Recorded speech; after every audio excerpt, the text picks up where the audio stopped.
স্বাগত সকলকেই বিএমস English tutorial এবং ইউটিউব চ্যানেলের আরেকটি নতুন ভিডিওতে। আজকে আমাদের টপিক অফ ডিসকাশন যে সমস্ত স্টুডেন্ট রয়েছে ক্যালকাটা ইউনিভার্সিটির আন্ডারে তোমাদের এইচএসসি সিলেবাসের অন্তর্গত, অর্থাৎ যেটা কম্পালসারি ইংলিশ, সেই সিলেবাসের মধ্যে ইনক্লুডেড একটি কবিতা how do I love thee, written by Elizabeth Barrett Browning.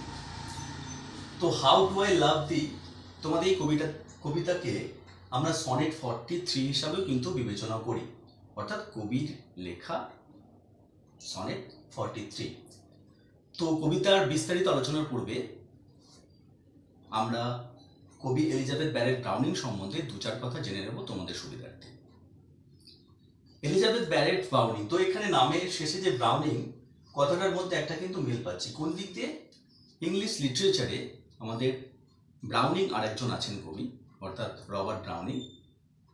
তারই স্ত্রী প্রেয়সী ছিলেন এলিজাবেথ ব্যারেট ব্রাউনিং, পরবর্তীকালে তার স্ত্রী হন, অর্থাৎ তাকে তিনি বিবাহ করেছিলেন। রবার্ট ব্রাউনিং পরবর্তীকালে তাকে বিবাহ করেছিলেন। যাক, সেই বিস্তারিত আলোচনা আমরা পরে আসছি। তো এলিজাবেথ ব্যারেট ব্রাউনিং ছিলেন ভিক্টোরিয়ান যুগের অন্যতম কবিদের মধ্যে একজন, যিনি তার জীবদ্দশায় তার হাজব্যান্ড পোয়েট রবার্ট ব্রাউনিং এর থেকেও উচ্চ আসনে শোভিত ছিলেন, অর্থাৎ তার যে পপুলারিটি রবার্ট ব্রাউনিং এর তুলনায় বেশি ছিল। তিনি 6 মার্চ 1806 অর্থাৎ 1806 খ্রিস্টাব্দে 6 মার্চ ইংল্যান্ডের কান্ট্রি ডারহামে জন্মগ্রহণ করেছিলেন এবং 29 জুন 1861 খ্রিস্টাব্দে ইতালির ফ্লোরেন্সে তিনি পরলোক গমন করেন। রবার্ট ব্রাউনিং এলিজাবেথ ব্যারেট ব্রাউনিংকে ভালোবেসে মাই লিটল পর্তুগিজ বলে ডাকতেন এবং এলিজাবেথ ব্যারেট ব্রাউনিং এর লেখা যে সমস্ত কবিতাগুলি রয়েছে, অর্থাৎ কবিতার সংকলন, যেটাকে আমরা বলছি পোয়েট্রি কালেকশন, সেটাকে বলা হয় পোয়েট্রি ফ্রম দ্য পর্তুগিজ। তো সেখান থেকেই কিন্তু এই কবিতাটা আমাদের নেওয়া হয়েছে বলা যেতে পারে, হাউ ডু আই লাভ দি কবিতাটি। কবি যখন রবার্ট ব্রাউনিং এর সঙ্গে প্রেমের সম্পর্কে আবদ্ধ ছিলেন, সেই সময় তিনি তাকে উদ্দেশ্য করে, অর্থাৎ রবার্ট ব্রাউনিংকে উদ্দেশ্য করে 44টা লাভ সনেট লিখেছিলেন। তার মধ্যে একটি হলো এই how do I love thee. এবার আসি কবিতা সম্বন্ধে একটু দু চার কথায়। How do I love thee কবিতাটিতে পোয়েটেস অর্থাৎ এলিজাবেথ ব্যারেট ব্রাউনিং তার হাজব্যান্ডের প্রতি, অর্থাৎ তার লাভার বলা এটাই বেটার এখানে, তার লাভারের প্রতি তার ভালোবাসার তীব্রতা এবং গভীরতা বুঝিয়েছেন। তার ভালোবাসা অনন্ত এবং অসীম, এবং তিনি কবিতার শেষের দিকে গিয়ে বলেছেন যে ঈশ্বর যদি চান তাহলে তিনি তার প্রিয়তমকে ভালোবাসবেন মৃত্যুর পরে। এবার আমরা কবিতার প্রত্যেকটি লাইন বাই লাইন ডিসকাশনে যাব। How do I love thee, how do I love thee, আমি তোমাকে কিভাবে ভালোবাসি। দি কথার অর্থ হচ্ছে কিন্তু ইউ, যেটা আর্কিয়ান স্পেলিং আগে ইংলিশ লিটারেচারে ব্যবহার করা হতো। এলিজাবেথ ব্যারেট ব্রাউনিং আমরা আলোচনা আগেই করেছি। হাউ ডু আই লাভ দি, কবি প্রথমেই কিন্তু প্রশ্ন করছেন নিজে নিজেকে, আমি তোমাকে কিভাবে ভালোবাসি।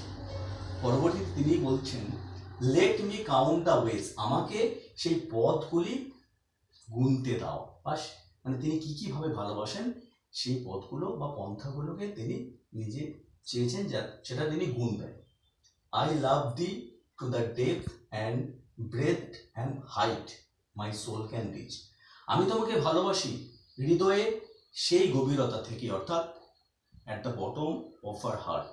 কবি তার প্রিয়তমকে হৃদয়ের একেবারে মনের গোপন মণিকোঠা থেকে ভালোবাসেন, দ্য ব্রেথ এবং হৃদয়ের সেই প্রশস্ততা থেকে ভালোবাসেন, অ্যান্ড হাইট এবং সেই মাত্রা বা সেই উচ্চতায়, এখন যেরকম আমরা বলি না সেই লেভেলের, তো সেই মাত্রায় মাই সোল ক্যান রিচ, এখানে আমার হৃদয় পৌঁছতে পারে। When feeling out of sight, যখন অনুভূতি একেবারে বিরক্তি ঘটে। তো এখানে আমরা একটা বলি, এখানে কিন্তু কবি ফিজিক্যাল লাভ পাশাপাশি কিন্তু স্পিরিচুয়ালিটির কথাও বলেছেন। এই যে কথাটা where and breadth and height, I love thee to the depth and breadth and height my soul can reach, হৃদয় আমার আত্মা যেখানে পৌঁছাতে পারে। আত্মা হচ্ছে একটা সাবলাইম ব্যাপার, যেখানে পৌঁছালে মানুষের মধ্যে স্পিরিচুয়ালিটি আছে, অর্থাৎ ভালোবাসার তীব্রতা বা গভীরতাকে তিনি স্পিরিচুয়ালিটিতে নিয়ে গেছেন। When feeling out of sight, যখন আমাদের যে অনুভূতি মানুষের যে সমস্ত অনুভূতিগুলো রয়েছে সেগুলো যখন দেখা যায় না, for the aims of being and ideal grace. তো যেখানে অনুভূতি বিলুপ্তি ঘটে সেখানে কিসে শুরু হয়, একটা হেভেনলি একটা অ্যাক্টিভিটিস বা হেভেনলি একটা ব্যাপার হয়, ঐশ্বরিক বা স্বর্গীয় যেটাকে বলি আইডিয়াল গ্রেস, আদর্শ যেটা গ্রেস অর্থাৎ ঈশ্বরের আশীর্বাদ যেটা বলতে পারা যায়। তো সেখানে একটা ঐশ্বরিক সত্তা, সবচেয়ে বেটার বললে হয় ঐশ্বরিক সত্তার একটা জাগরণ ঘটে। তো সেই মাত্রা পর্যন্ত তিনি তাকে ভালোবাসেন, অর্থাৎ তার ভালোবাসা এখানে তিনি প্ল্যাটোনিক লাভের কথা বলেছেন। আই লাভ দি, নেক্সট লাইনে কি বলা হচ্ছে, I love thee to the level of every days most white needs. আমি তোমাকে ভালোবাসি প্রতিদিনের যে সমস্ত নিত্য প্রয়োজনীয় জিনিসের মতো, অর্থাৎ আমাদের যে হিউম্যান এক্সিস্টেন্সের জন্য মানে মোস্ট হোয়াইট নিড, যা সবচেয়ে বেশি প্রয়োজন, যেমন বেসিক নিডস যেগুলো হচ্ছে খাদ্য, প্রাণবায়ু অর্থাৎ শ্বাস বা বাতাস, জল, এগুলো প্রয়োজন মানে সবচেয়ে বেশি প্রয়োজন, সেরকম কবির কাছে তার ভালোবাসা ইনক্লুডেড। অর্থাৎ এগুলো ছাড়া যেমন একজন মানুষের অস্তিত্ব থাকতে পারে না, একজন মানুষ জীবিত থাকতে পারেন না, তিনিও ভালোবাসা ছাড়া বাঁচতে পারবেন না। অর্থাৎ তিনি তার প্রিয়তমকে এতটাই ভালোবাসেন। By sun and candle light. তো এখানে সান বলতে ডে টাইমের কথা বলা হয়েছে, অ্যান্ড ক্যান্ডেল লাইট অর্থাৎ মুনলাইট বা চাঁদের কথা বলা হয়েছে। অর্থাৎ তিনি তাকে দিবা রাত্র ভালোবাসেন। অর্থাৎ এলিজাবেথ ব্যারেট ব্রাউনিং এর মনে তার প্রিয়তমের প্রতি ভালোবাসা দিনে যেমন রাতেও তেমন, অর্থাৎ সর্বদা বা সারাক্ষণই তিনি তাকে ভালোবাসেন। অর্থাৎ তার চিন্তা ভাবনা থেকে কখনোই তার ভালোবাসা বিন্দু মাত্র দূরীভূত হয় না। Next line, I love thee freely as men strive for right. আমি তোমাকে সেই রকমভাবে ভালোবাসি, অর্থাৎ মুক্তভাবে ভালোবাসি, স্বাধীনভাবে ভালোবাসি, যেরকমভাবে মানুষ তার নিজ অধিকারের জন্য লড়াই করে। একজন মানুষ যখন তার যে সমস্ত পার্সোনাল রাইটসের জন্য লড়াই করে, যেরকম মুক্ত মনে বা স্বাধীনভাবে তার ভালোবাসা তার মানে প্রিয়তমার প্রতি সেরকমইভাবে স্বাধীন বা মুক্ত। অর্থাৎ কবিকে কেউ জোর করেননি বা জোরপূর্বক এটা নয়, এটা হচ্ছে স্বতঃস্ফূর্ত একটা ব্যাপার, স্পন্টিনিউয়াস। নেক্সট লাইন চলে যাব, আই লাভ দি পিওরলি। আমি তোমাকে নির্ভেজাল বা নির্লোভভাবে ভালোবাসি, as they turn from praise. তো একটা বিষয় এখানে, মানুষ যখন কোনো কাজ করে থাকে সেখানে একটা প্রশংসা থাকে, অর্থাৎ মানুষ কাজ করে প্রশংসা পাওয়ার জন্য। কবি অর্থাৎ পোয়েটেস তার যে প্রিয়তমকে ভালোবাসেন কোনো রকম কোনো লোভ কোনো প্রশংসা ছাড়াই তিনি তাকে ভালোবাসেন, অর্থাৎ নিঃস্বার্থভাবে ভালোবাসেন এবং তার ভালোবাসা একেবারে নির্ভেজাল বা খাঁটি। I love thee with the passion put to use. আমি তোমাকে ভালোবাসি হৃদয়ের সেই আবেগ থেকে, in my old Greaves and with my childhood faith. আমার সেই পুরনো দুঃখ এবং আমার শৈশবের সেই বিশ্বাস থেকে। তো এখানে আরেকটু বলে রাখি, এলিজাবেথ ব্যারেট ব্রাউনিং এর কিন্তু যদি আর্লি লাইফস্টাইলের কথা আলোচনা করা যায় সেখানে তিনি প্রচুর দুঃখ যন্ত্রণা পেয়েছেন। তো তার যে সেই মানে যন্ত্রণার যে তীব্রতা এবং তার যে শৈশবের যে আত্মবিশ্বাস যতটা গভীর, ঠিক তার ভালোবাসা তার প্রেমিকের প্রতি ততটাই গভীর।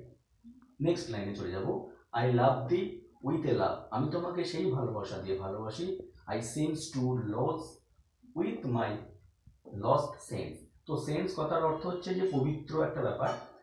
আমি তোমাকে সেই ভালোবাসা দিয়ে ভালোবাসি যেটা আমি হারিয়েছি, অর্থাৎ অর্থাৎ আর্লি স্টেজে তার মধ্যে যে পবিত্রতা ছিল, মানে সাধু সন্তদের ব্যাপারটা বলতে এখানে সেই অর্থে না, তার মধ্যে যে পবিত্রতার ব্যাপারটা ছিল সেইটা, যেটা হারিয়ে ফেলেছেন। যেরকম তার আগে একটা পবিত্র ভাব ছিল, অর্থাৎ যে বিশ্বাস ছিল, তার ভালোবাসাটা ঠিক ততটাই পবিত্র।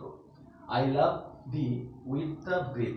আমি তোমাকে ভালোবাসি নিঃশ্বাস দিয়ে, স্মাইলস হাসি দিয়ে, tears of all my life আমার সারা জীবন দিয়ে। অর্থাৎ কবির যে সমস্ত ফিলিংসগুলো রয়েছে সেখানে হাসি, কান্না, দুঃখ সমস্ত কিছুতেই তার কিন্তু ভালোবাসার অস্তিত্ব রয়েছে, অর্থাৎ সেখানে তার সমস্ত কিছুটাই তার প্রিয়তমকে নিয়ে। তাই তিনি তার সারা জীবন ধরে অর্থাৎ তার সমগ্র জীবন দিয়ে তার প্রিয়তমকে ভালোবাসেন। অ্যান্ড ইফ গড চোজ, এবং শেষে কবি বলছেন যদি ঈশ্বর চান, আই শ্যাল, আমি করবো, অর্থাৎ ভালোবাসবো, but love the better after death. এখন তো ভালোবাসছেন তিনি ভালোবাসবেন, যদি ঈশ্বর চান মারা যাওয়ার পরেও যদি সেই সুযোগ তার কাছে আসে তিনি তার প্রিয়তমকে ভালোবেসে যাবেন। তো এই ছিল আমাদের কবিতার বিষয়বস্তু। যদি ভিডিওটি তোমাদের কাছে ইফেক্টিভ বলে মনে হয় তো অবশ্যই ভিডিওতে একটি লাইক করে দিও। চ্যানেলে নতুন হলে চ্যানেলটিকে সাবস্ক্রাইব করে পাশে থাকা বেল আইকন অন করে দিও সবার আগে নতুন ভিডিও নোটিফিকেশনের জন্য। ভিডিওটি শেষ পর্যন্ত দেখার জন্য তোমাদের সকলকে ধন্যবাদ।